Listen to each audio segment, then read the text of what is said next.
Bismillahirrahmanirrahim. Assalamualaikum warahmatullahi wabarakatuh.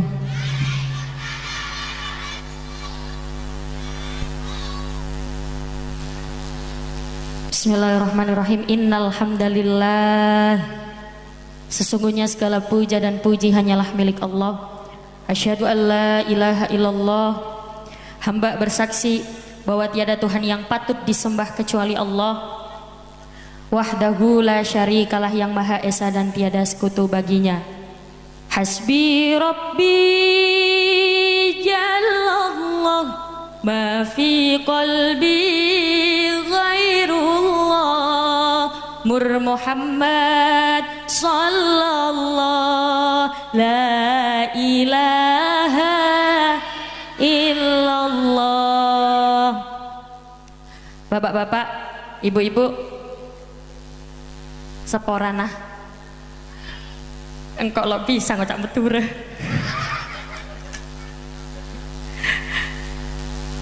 Engkau cuma bisa ngocak kula Radin.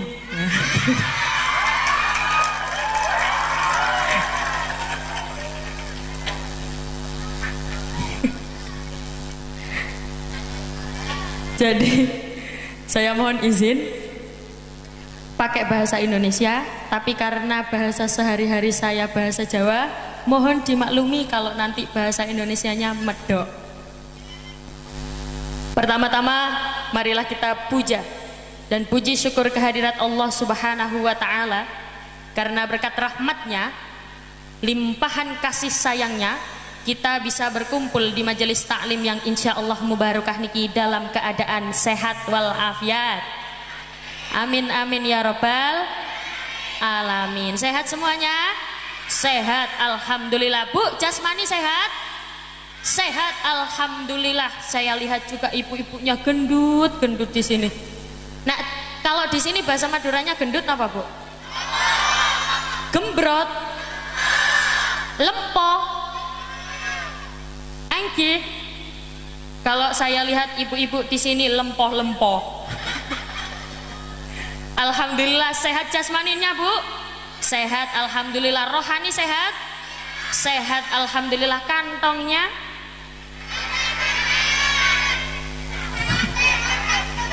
Gak sehat. Sehat gak sehat tetap ngucap alhamdulillah. Dan yang paling kita patut syukuri, loh,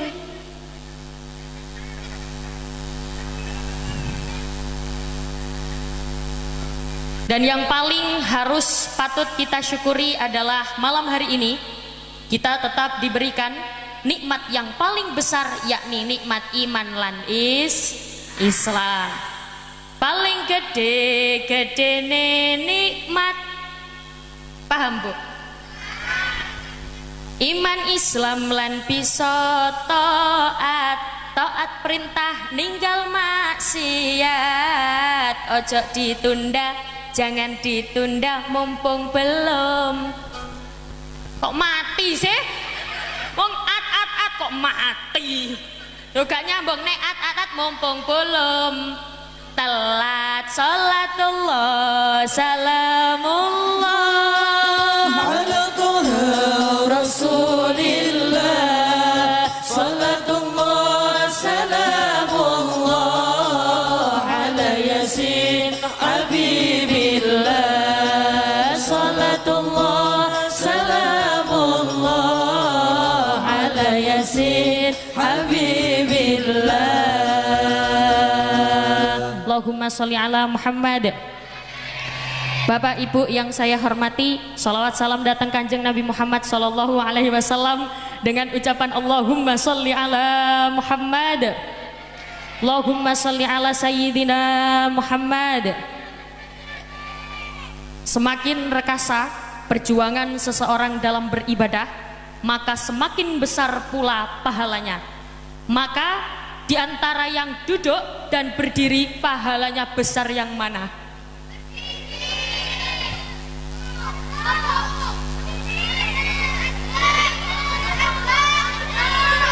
Bu, yang penting sama-sama niatnya ngaji, ngaten nggih? Tahu kalau nggih, tahu nggih? Tes. Nggih napa mboten? Oh. Aman. Jadi Bapak Ibu yang saya hormati, pengajian malam ini saya lihat alhamdulillah sedoyo semuanya antusias. Sebelum mulai ngaji, yang pertama saya ajak jenengan menata niat dulu. Sebab innamal a'malu bin niat. Segala sesuatu tergantung pada niat. Ada orang berangkat ke masjid niatnya sholat tok. Tahu tok, Bu? Kalau di sini apa? Ya tok. Ya. Niatnya sholat saja. Ya dapat pahalanya ya sholat tok. Kalau berangkat ke masjid niat sholat, niat ngaji, niat cari ilmu, berarti pahalanya double. Napa? Double. Jadi saya ajak pertama menata niat dulu. Ibu-ibu tadi berangkat ke sini niatnya apa? Ngaji. Bapak-bapak, mas-mas niatnya apa? Nyawang ning umi.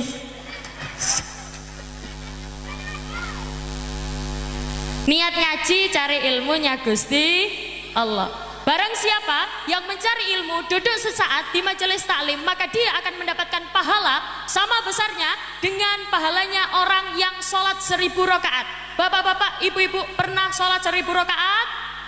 Enggak pernah. Ketoro. Tahu ketoro, Bu? Ketara. Oh, kalau di sini ketara. Saya itu tahu bahasa Madura cuma sate gitu. Jadi malam hari ini monggo kita niatkan yang pertama niat ngaji cari ilmunya Allah. Julus suka saatan fi talabil ilmi khairum min alfi rakaatin. Duduknya orang sesaat di majelis ilmu pahalanya sama dengan 1000 rakaat. Budal ngaji sak jangkahan ganjarane omah gedong nok suwarga iku panggonane. Ya salam Allahumma sholli wa sallim ala sayyidina wa maulana Muhammadin adada ma sholatan daimatan bidawami. Bapak Ibu yang saya hormati, pada malam hari ini kulon jenengan di sini apa bahasanya, Bu? Kita bersama, wis ngono ae. Kita bersama berkumpul di sini di majelis taklim guna memperkuat keagamaan dan meraih kebahagiaan, yakni fid dunya hasanah wa fil akhirati hasanah wa qina adzaban bannar.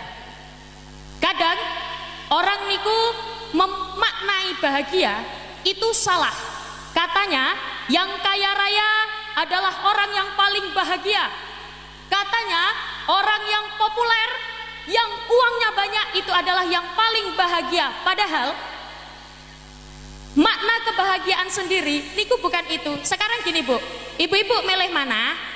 Miskin, gak punya uang tapi sehat walafiat, atau kaya, uangnya banyak, populer, terkenal tapi gak punya uang? Milih yang pertama apa yang kedua? Tak tanyai lagi. Milih miskin tapi sehat walafiat atau kaya tapi sakit-sakitan?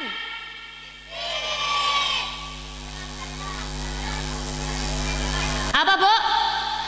Kaya raya sehat walafiat. Alhamdulillah, masya Allah. Ibu-ibu, bapak-bapak ganteng-ganteng, cantik-cantik tapi budek. Bu, saya tanya, pengen miskin tapi sehat walafiat atau kaya tapi sakit-sakitan?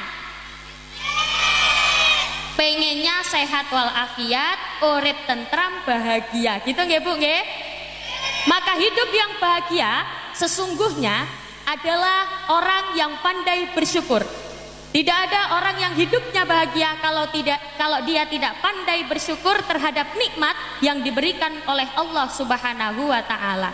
Ibu-ibu, kula jenengan kita bersama disuruh bersyukur oleh Allah. Bisa ngaji alhamdulillah. Isa ngaji alhamdulillah. Isa sembayang alhamdulillah. Iso silaturahim alhamdulillah, keluarga bahagia alhamdulillah, salatullah salamullah ala rasulillah, salatullah salamullah ala yasin habibillah, tawassalna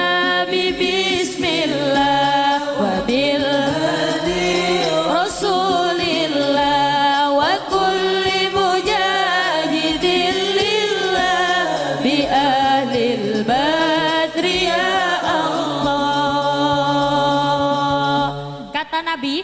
Ada 4 pilar kebahagiaan. Arba'um min sa'adatil mar'i. Yang pertama, pilar kebahagiaan yang pertama adalah zaujatuhu solihatan, istri yang solihah. Bapak-bapak, senang apa enggak kalau punya istri solihah? Senang. Pengen kalau dipilih cantik tapi enggak solihah, apa yang enggak cantik tapi solihah?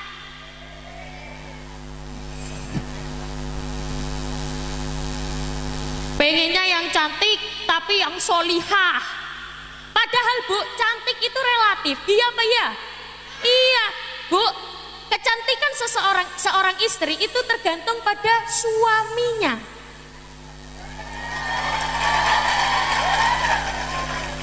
Lah iya, karena cantik bukan hanya dari sananya tapi juga dari dananya.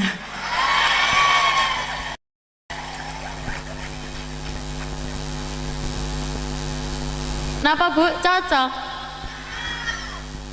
Bu, saya penasaran. Tadi dengar ada geoge. Itu artinya apa Bu? Geoge? Geoge. Apa wi artinya? Lah yo suamiku iku geoge. Napa wi? Gak genah. Jadi kebahagiaan itu adalah mempunyai istri yang solihah. Masya Allah, kadang istrinya solihah tapi suaminya kakean. Ibu gak ngerti kakean Bu, kebanyakan pola. Yang biasanya banyak tingkahnya bapak-bapak apa ibu-ibu?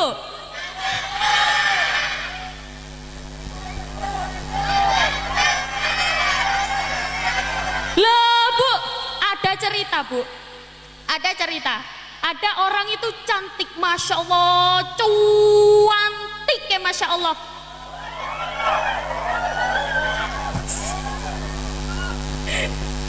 Napa saya cantik ngeten? Ya terima kasih. Dari dulu.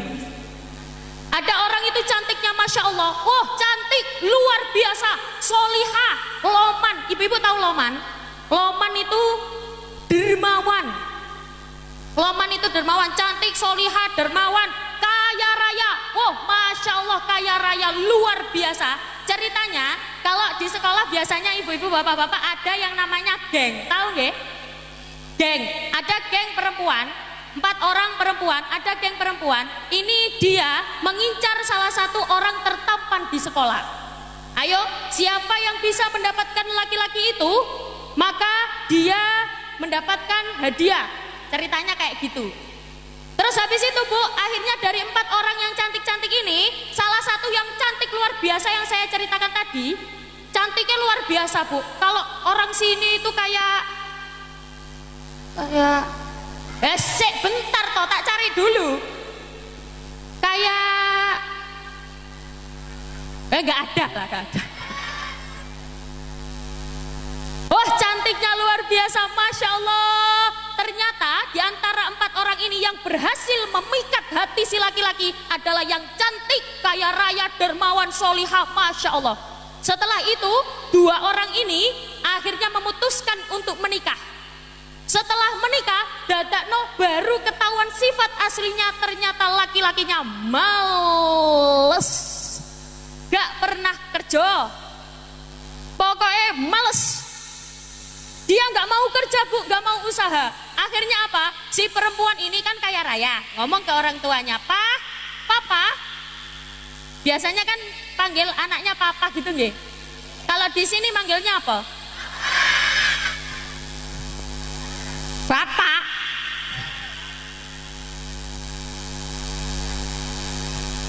Ayah. Jadi dia bilang ke ayahnya, "Ya, Papa, tolong masukkan suamiku ke kantor, Pak. Udah sembarang Pak wes lebokno, Pak. Pokoknya masuk ke dalam pekerjaan itu." Akhirnya suaminya diberi pekerjaan ngurusi surat-surat. Laki-lakinya ngurusi surat-surat. Akhirnya apa? Si perempuan ini, "Oh alhamdulillah, suamiku sudah mempunyai pekerjaan." Setelah dia punya pekerjaan, akhirnya dia sukses kaya raya. Habis itu si orang tua si papa ini meninggal dunia. Setelah itu si laki-laki ini ternyata selingkuh.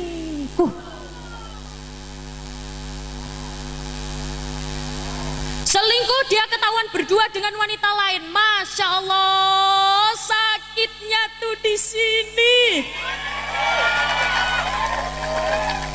Oh, pokok dikeploki wae. Ya Allah, dia bilang ke suaminya, "Mas, kok keterlaluan kamu, Mas? Kamu kesini nggak bawa apa?" Bentar. Kamu kesini nggak bawa apa-apa. Tiba-tiba moro itu apa bu? Tiba-tiba datang ke sini. Kamu datang ke sini tidak membawa apa-apa. Ya cuma bawa satu itu tok loh. Bawa diri. Ya apa sih? Kamu kesini nggak bawa apa-apa? Silakan Mas, kamu keluar dari rumahku.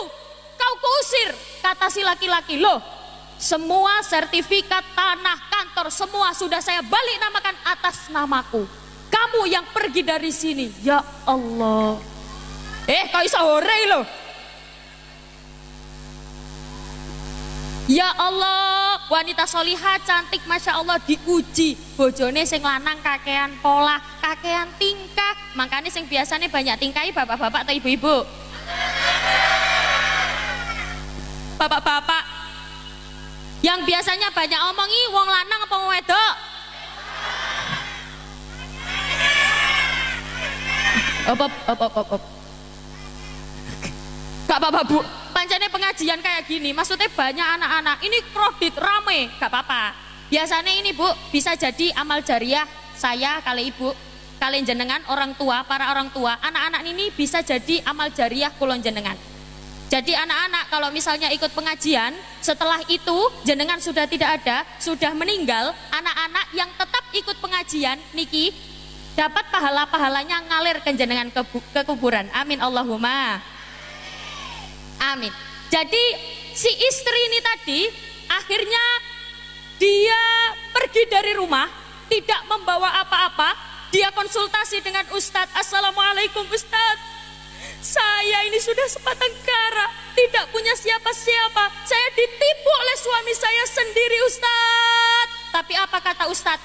Satu kata, ikhlaskan. Hah? Ikhlaskan? Lah kok cek enak Ustadz? Seluruh harta saya wis dipek kabeh, seluruh aset-aset saya sudah diambil semuanya, tapi saya disuruh mengikhlaskan. Gak mau Ustadz. Ya sudah, kalau ndak mau, monggo sampean napa bu?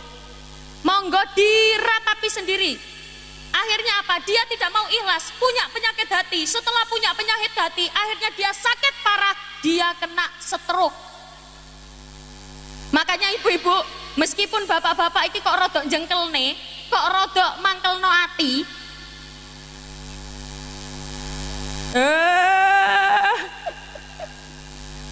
Pak, Kula pengen kenalan jenengan namanya siapa? Sodron.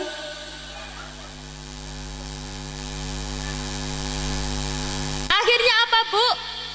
Napa, Bu? Sobri. Bapak, Sobri, Sodron. Akhirnya apa, Bu? Dia tidak mau mengikhlaskan dengan keadaan yang terjadi. Akhirnya dia sakit stroke parah. Dia datang lagi ke Ustadz. Ustadz, gimana ini keadaan saya, Ustadz? Kata Ustadz, Bu, saya bilang apa? Kan sudah saya suruh ikhlaskan. Gak bisa, Ustadz, gak bisa. Saya nyuruh jenengan sabar, nyuruh mengikhlaskan. Itu salah satu ujian untuk jenengan. Karena manusia itu diuji dengan berbagai masalahnya masing-masing, ya Bu ya. Masalahnya itu sendiri-sendiri. Setiap orang punya masalah yang berbeda. Sudah, Bu, ikhlaskan. Akhirnya apa? Dia belajar mengikhlaskan. Setelah dia mengikhlaskan, setelah itu dia bertobat, sholat, mendekatkan diri ke Allah. Akhirnya apa? Dia akhirnya belajar kursus jadi reporter. Ini kisah nyata, Bu. Kisah nyata, dia kursus jadi reporter, akhirnya dia menjadi reporter terkenal. Jadi ibu-ibu, kalau diuji, bapak-bapaknya kok banyak tingkahnya, jenengan disuruh sabar, disuruh ikhlas. Bapak-bapak juga, Pak, kalau jenengan punya istri yang solihah luar biasa, jenengan patut bersyukur. Jangan membandingkan. Kadang-kadang laki-laki wis punya istri cantik sek nyawang liyane. Ayo nggih napa mboten? Boten. Jadi manusia itu diuji dengan kemampuannya masing-masing. Bapak-bapak diuji istrinya nggak solih-solihah, nggak apa-apa Pak, sabar.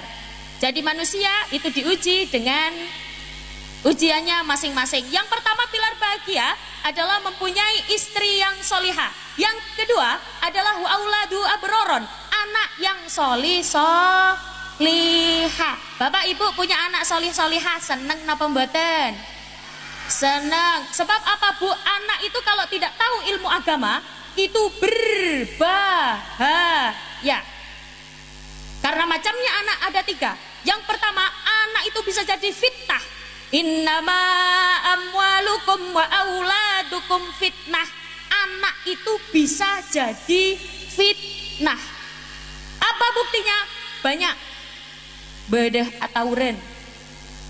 Anakan. Bu, anake wong iku basa Madurane napa? Napa, Bu? Anak juan. Anak jua. Anak enjua. Ayo, ewangi.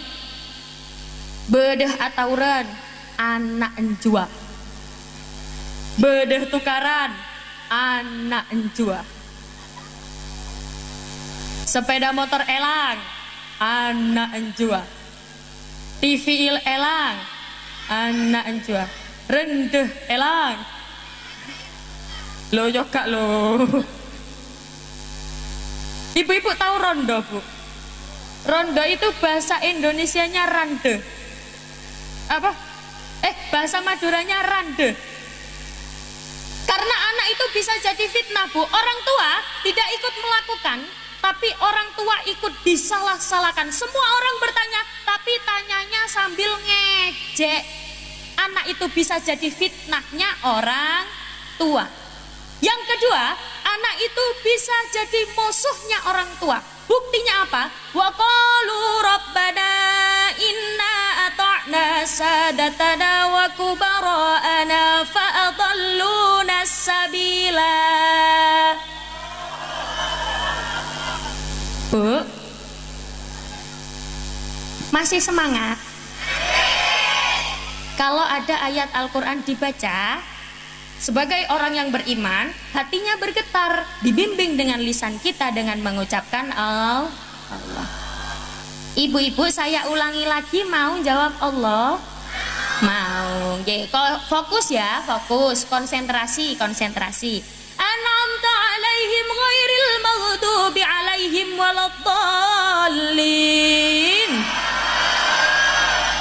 Iya, ono sing amin, ono sing amin. Yang bener Allah amin. Ayo Allah amin. Terserah lah. Nek menurut saya khusus ayat niki niku amin. Gak ada toh imam-imami walau bolin makmume Allah.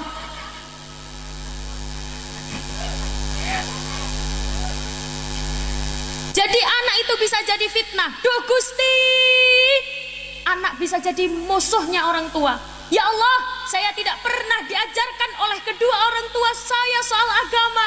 Saya tidak pernah diajak ke masjid, saya tidak pernah diajak ke musola. Bahkan saya anaknya orang Islam, tapi disekolahkan di sekolah yang non muslim. Na'udzubillahi min dzalik. Fa'adalluna sabila, sungguh menyesatkan kedua orang tua saya. Rabbana atihim di'afaini minal adab, berikan siksa yang lebih pedih 2 kali lipat lebih pedihnya kepada orang tua saya. Orang tua yang asalnya sudah masuk surga diseret masuk neraka gara-gara anak sudah jadi musuhnya orang tua. Makanya bapak-bapak, ibu-ibu, ilmu agama itu sangat penting. Metode pembelajaran ilmu agama yang harus jenengan contoh kita bisa ambil dari metodenya Kiai Luqman Al-Hakim. Wa idh qala Luqmanu li banihi wa huwa ya'iduhu ya bunayya la tusyrik billah inna syirka la dzulmun adzim. La tusyrik billah, jangan sampai kamu menyekutukan Allah. Makanya kalau ada bayi lahir yang pertama kali diperdengarkan bukan kalimat adzan, bukan matematika, bukan IPA, bukan IPS, tapi napa Bu? Ada. Grogi saya disawangi mas-mas itu.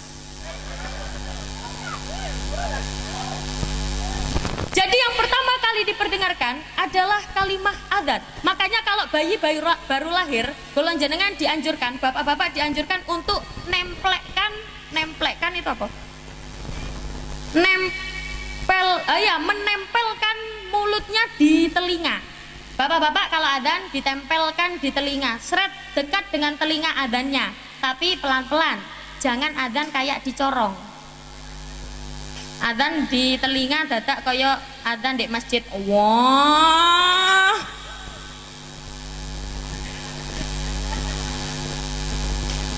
Sampean paling. Jadi yang pertama diperkenalkan adalah ketauhidannya dulu. Makanya ketika jenengan masih dijanin, ketika anak masih dijanin, kalau jenengan dianjurkan, Bapak Ibu tahu bahasa tirakat?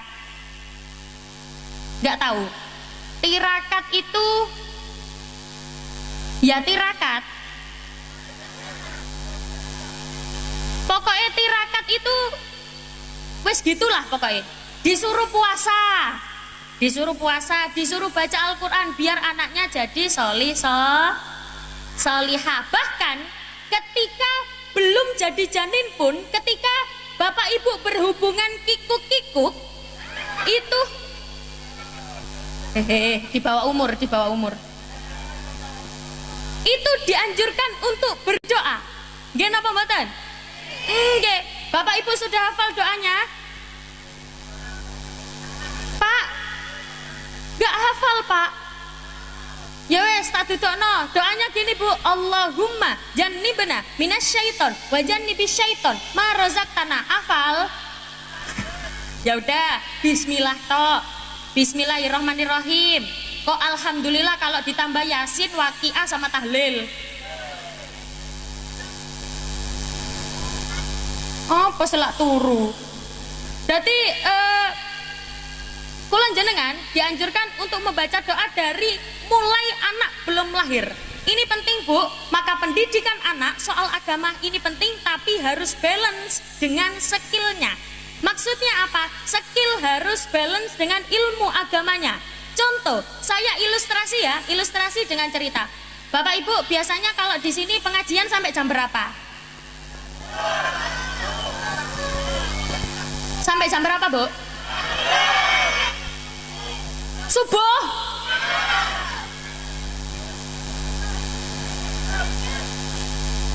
Nginep. Ya udah. Bapak Ibu di sini sampai subuh nggih? Saya tak pulang.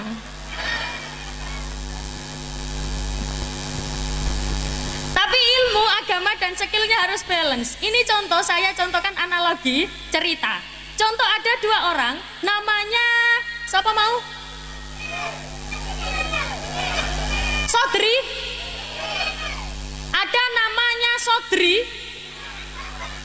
dan Umi Laila.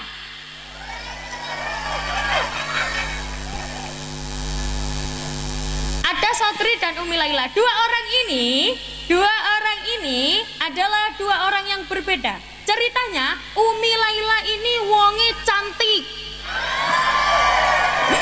wonge manis, solihah, ahli ibadah. Nek sembayang akas, ibu tahu akas bu?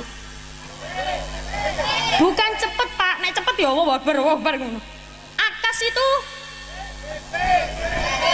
ngono lah pokoknya, rajin. Umi Laila ini rajin sholatnya, rajin ngajinya, masya Allah agamanya bagus, tapi dia gak sekolah. Gak lulus SD, gak lulus SMP, gak lulus SMA. Ceritanya dia gak sekolah. Lah si Sodrin toh? Oh Sodik.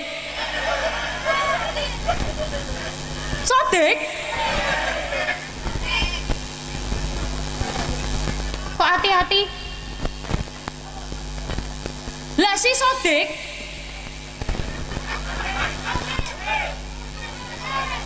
apa sih?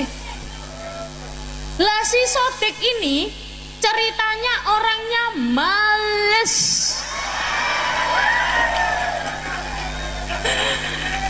Oh kalau sholat masya Allah gak pernah sholat, gak pernah ngaji, agamanya welek pokoknya. Tapi si Sodik ini berpendidikan, dia sekolah tinggi, masya Allah SD, SMP, SMA, wow sampai kedinginan kakean es. Jadi dia sekolah S1, S2, S3, wow masya Allah sampai lolos jurusan jahit misalnya. Jadi si Sodik ini jurusan jahit. Suatu ketika Pak Kades mau ada acara mantu kalau orang Jawa. Kalau sini apa bu? Sikulah apa?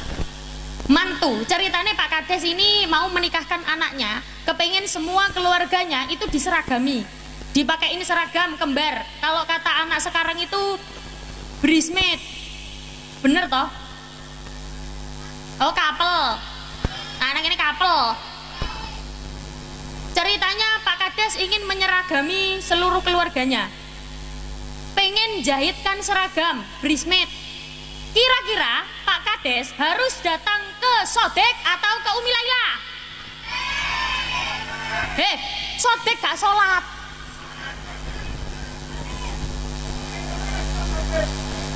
Ayo, kira-kira Pak Kades harus datang ke Sodik atau ke Umi Laila?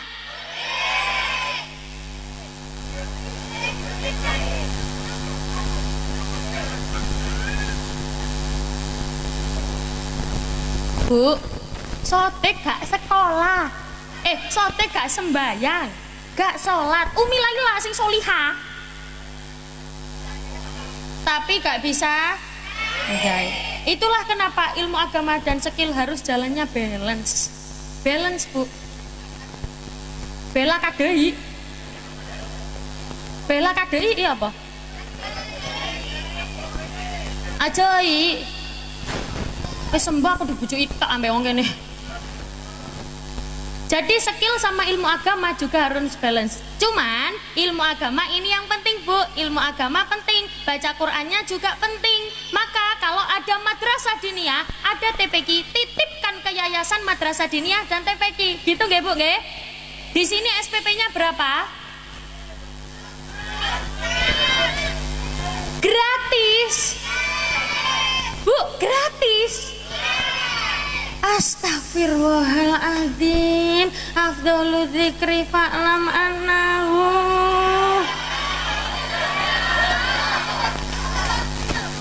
Gratis bu. Ya Allah, sakne temen ustad-ustad ini. Jenengan harus mengerti kalau misalnya SPP-nya gratis, Wayai Rioyo, waktunya hari raya, dibawakan beras 1 ton.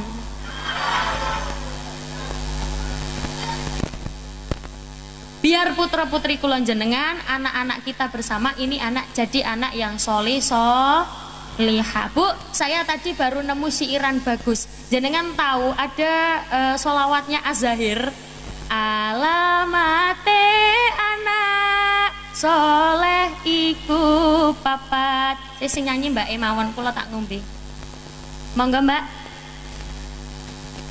Allahumma sholli ala Muhammad. Alamate anak soleh iku papat. Badane mukmin anut syariat. Kang dihin lisane alus ngendikane kapindo mulia akan ing wong tuane.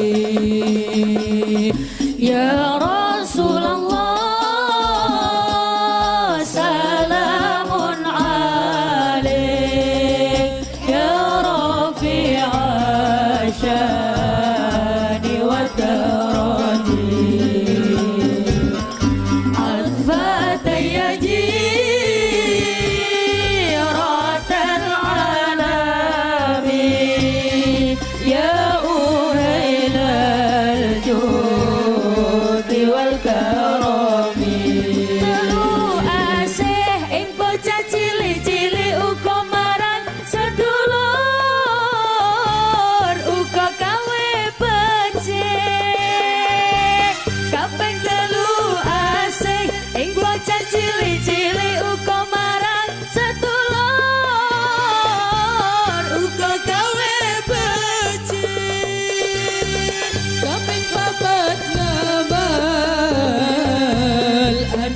ilmune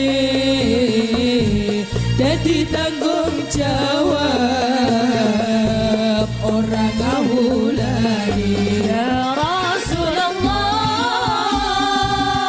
salamun alaik ya rafi'a syani wa darajati adfata yaji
Dengan berakhirnya lagu tadi, berakhir pula perjumpaan kita pada malam hari ini.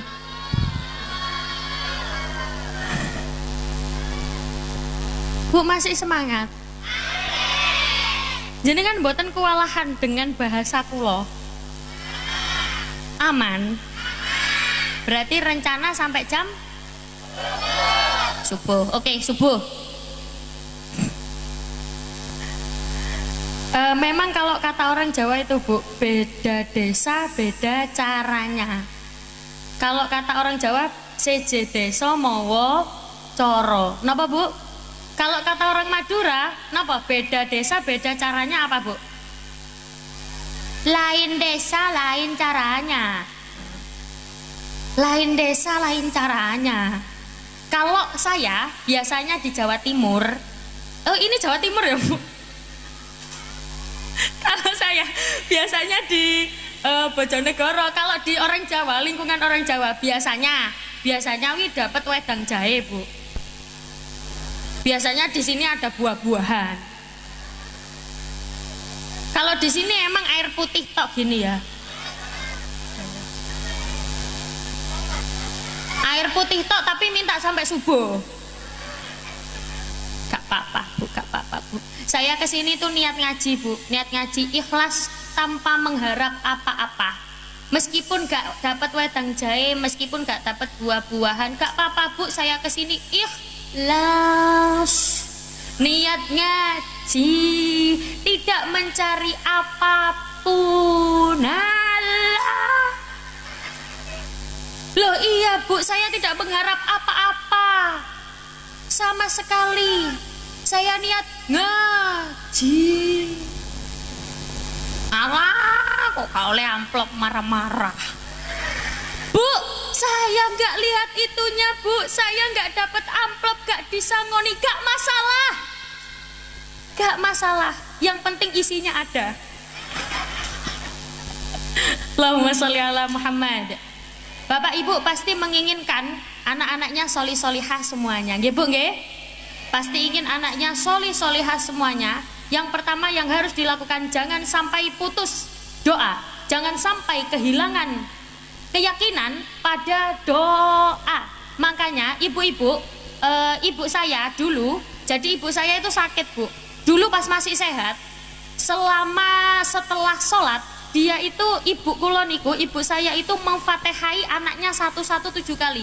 Jadi menfatihai, kalau misalnya ibu-ibu anaknya 3, satu anak 7 kali, satu anak 7 kali, satu anak 7 kali difatihai, biar jadi anak yang solihah. Jangan pernah kehilangan keyakinan pada doa. Ibu-ibu pengen anaknya solihah, monggo dikuatkan doanya. Sebab apa? Ketika jenengan kehilangan keyakinan pada doa, maka jenengan tidak akan mendapatkan apa yang jenengan inginkan. Kata Allah, ana inda dhonni abdi, aku sesuai dengan prasangka hambaku. Ibu-ibu kalau hilang keyakinannya pada doa, maka Allah juga hilang akan keyakinan jenengan kalau minta sesuatu gak temen Bu.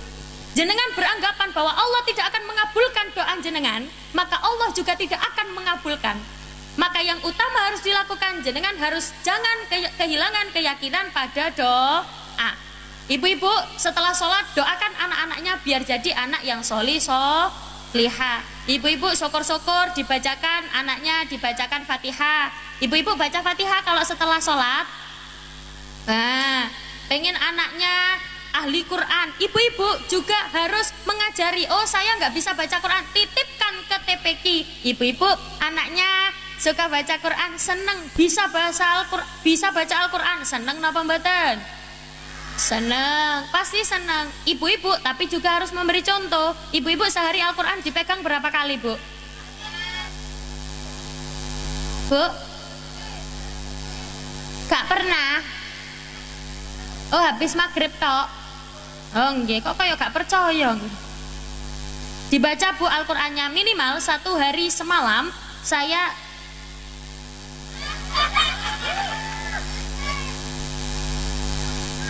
sampai subuh. Oh nggih. Mbak, badan kak kira tak pangan. Aman.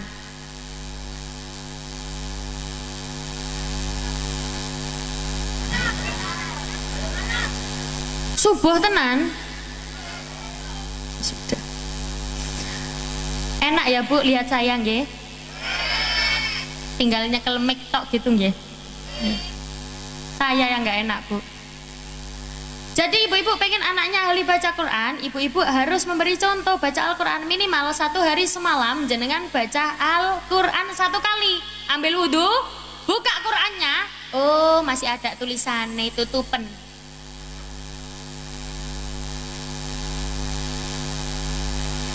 Yang penting baca Al-Quran. Baca Al-Quran sehari semalam jangan sampai hilang. Minimal 1 hari 1 kali. Nggih Bu, nggih. Baca Al-Qurannya biar anak-anaknya semuanya menjadi ahli Quran. Yang penting jangan kehilangan keyakinan pada doa. Ibu-ibu, monggo doa yang bagus-bagus biar anaknya juga jadi anak-anak yang bagus, anak-anak yang solihah. Monggo sedaya, habis ini setelah ini ada yang doa. Sudah ada yang doa napa kula? Kula yang doa. Oh, nggih, double berarti nggih. Jadi pengen anaknya bagus, ibu-ibu juga harus bagus karena anak itu cenderung dekat dengan ibunya. Buah jatuh tidak jauh dari pohonnya. Pengen anaknya bagus, ibu-ibu juga harus jadi madrasatul ula, madrasah yang pertama kali untuk anak-anaknya. Sing calon-calon ibu, yang masih calon ibu, monggo diperbaiki mulai sekarang agar menjadi ibu yang baik. Ngoten nggih Bu, nggih? Nggih, pengen anaknya solihah, monggo ibu-ibu menjadi orang yang solihah, cek anake niru ibuke. Sebab anak itu cenderung meniru contohnya. Saya selalu mengilustrasikan gini di mana-mana. Semuanya, coba angkat tangannya. Semuanya. Pak Sodik. Tedung. Oh ya paling tinggi. Ya, sekarang tangannya Nggih. Tangannya sekarang digerakkan pelan-pelan. Bu, semuanya, Bu. Yo, gerakkan pelan-pelan nggih. Nggih, gerakkan pelan-pelan. Lebih cepat. Sekarang taruh di dagunya masing-masing. Yuk, dagunya masing-masing. Taruh di dagunya masing-masing. Bu, saya bilang apa? Dagu lah, kok nyekele batuk apa?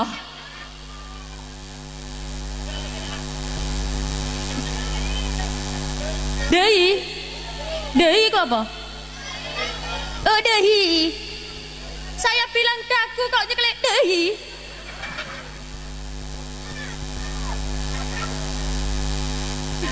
Kok nyekele batuk nyekele dehi kabeh. Karena apa Bu? Saya contohnya dehi batuk. Oh, akhirnya aku mendapatkan bola orang Jawa. Karena apa? Semua jenengan pegangnya dehi. Karena saya pegangnya dehi. Anak cenderung meniru perilaku orang tuanya. Buah jatuh tidak jauh dari pohonnya. Ibu-ibu itu hubungannya sangat dekat dengan anak. Makanya ibu-ibu nggak boleh ndongakno anak, mendoakan anak yang jelek-jelek ini nggak boleh Bu. Doa itu harus yang bagus-bagus. Karena doanya ibu itu mandi itu manjur. Astagfirullah nggih. Jadi doanya ibu itu manjur. Jadi kalau doa jelek itu awas, hati-hati anak jadi imbasnya. Jenengan pernah tahu ceritanya ada seorang yang solihnya Masya Allah. Ya Allah, saking solihnya, saking sergap ibadahnya, dia sholat, dia mendirikan tempat 1 petak. Dia bangun rumah 1 petak khusus buat ibadah saja. Dia ibadah ngaji di situ. Suatu ketika pas dia sholat sunnah, ibunya manggil, namanya Juret. Siapa Bu? Siapa Bu? Kok duren sih? Juret ini ceritanya dipanggil oleh ibunya. Juret, Juret.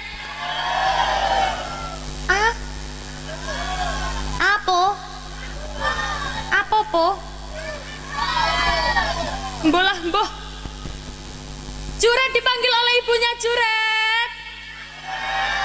Dia nggak nyaut, dia nggak jawab, nggak nyauti. Juret, dia nggak jawab. Sama orang sini kalau manggil anaknya kayak gitu nggih Bu, nggih diambil belakangnya tok nggih. Mi, Laila, Sami, Juret, Sodik. Sami Bu, Juret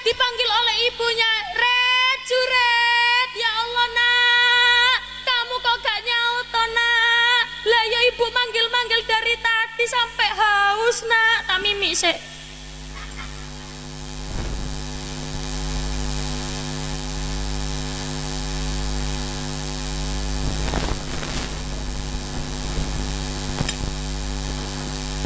Juret.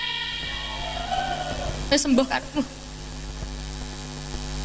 Juret gak nyaut bu.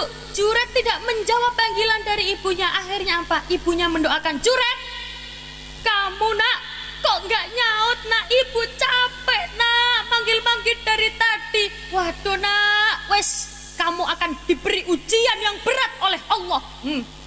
Doa jelek. Akhirnya apa bu? Gak lama Juret akhirnya tiba-tiba ada seorang wanita.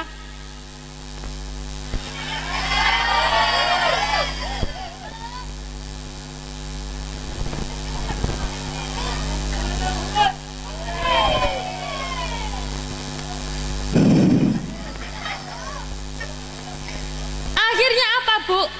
Juret diuji oleh Allah, ada perempuan hamil, meteng. Kalau di sini apa bosone?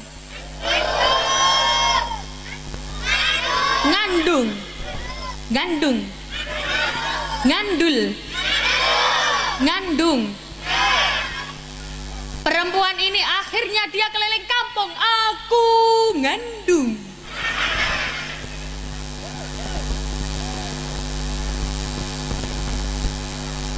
Kalau yang menghamili apa dek? Yang mengandungi. Oke. Balik lagi. Aku ngandung. Yang mengandungi aku Juret. Dia keliling kampung, aku ngandung. Yang mengandungi aku Juret. Masya Allah, seluruh kampung yang sensitif dengan perzinahan, Masya Allah, Juret digepui. Apa digepui? Dipukuli, dikaploki. Masya Allah, Juret, jangan sembunyi di balik ibadahmu. Ini loh, ada perempuan hamil gara-gara kelakuanmu. Ada perempuan ngandung gara-gara kelakuanmu. Jangan sembunyi kamu Juret. Akhirnya apa? Juret gak tahu apa-apa. Pak, saya gak tahu apa-apa Pak. Beneran saya gak tahu apa-apa Pak. Saya gak melakukan. Gak bisa. Ini sudah ada buktinya. Kamu gak bisa ngelak lagi Pak. Saya bisa membuktikan kalau ini bukan anak saya, tapi menunggu bayi ini lahir. Akhirnya ditunggu sampai bayi lahir. Ketika bayi lahir perucut, kepalanya, dehinya, dehi,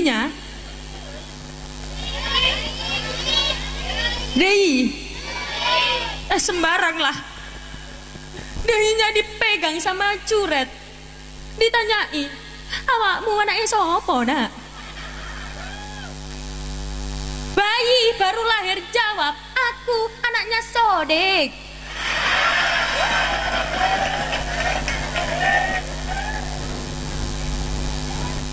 Bayi yang baru lahir belum bisa ngomong apa-apa gara-gara gini bu, Juret itu ibadahnya bagus, mu'rojul qalbi, artinya nyambung ke Allah. Tapi gara-gara doanya ibunya, akhirnya Juret kena imbasnya. Juret dikaploki, digepui, dipukuli sama warga gara-gara doanya ibunya. Ibu harus hati-hati, doanya manjur. Kenapa manjur? Karena perjuangan ibu tidak main-main. Makanya ibu-ibu kalau ndonga harus hati-hati. Ibu-ibu kalau doa, kalau bilang anakku loh nakal, nakal beneran bu. Anakku loh, kalau nakal di sini apa? Meleng. Anakku meleng. Anakku meleng, meleng temen, meleng beneran. Makanya harus hati-hati. Karena bu, gini, ayah saya itu selalu bilang di saya, gini, ibu itu jadikan jimat. Adik-adik, ibu jadikan jimat. Kalau ada urusan apapun, senangkan ibu dulu. Ibunya perasaannya dibahagiakan terlebih dahulu, biar urusannya dikasih lancar. Maka yang pertama, ibu harus dijadikan jimat. Kalau Kalau bahasa Indonesianya keramat. Dijadikan jimat. Kalau misalnya pengen urusannya lancar, ibunya dibahagiakan dulu, disenengno dulu, ibunya bahagia biar jadi lancarnya urusan kita semua. Ngoten nggih Bu nggih? Sampai Bu, saking jimatnya seorang ibu, Rhoma Irama menciptakan lagu khusus bahas tentang ibu. Hai manusia,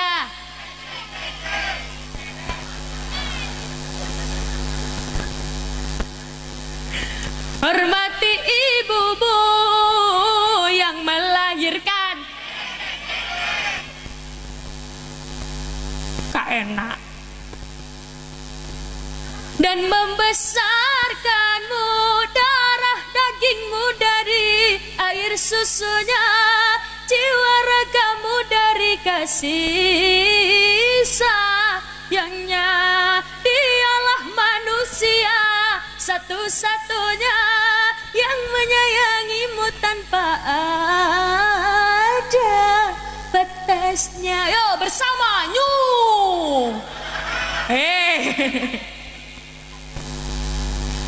Bapak Ibu yang saya hormati, saya mohon maaf apabila ada salah kata, salah bahasa atau bahasa yang kurang pas, bahasa yang kurang sopan. Saya minta maaf. Nggih Bu nggih. Sami-sami.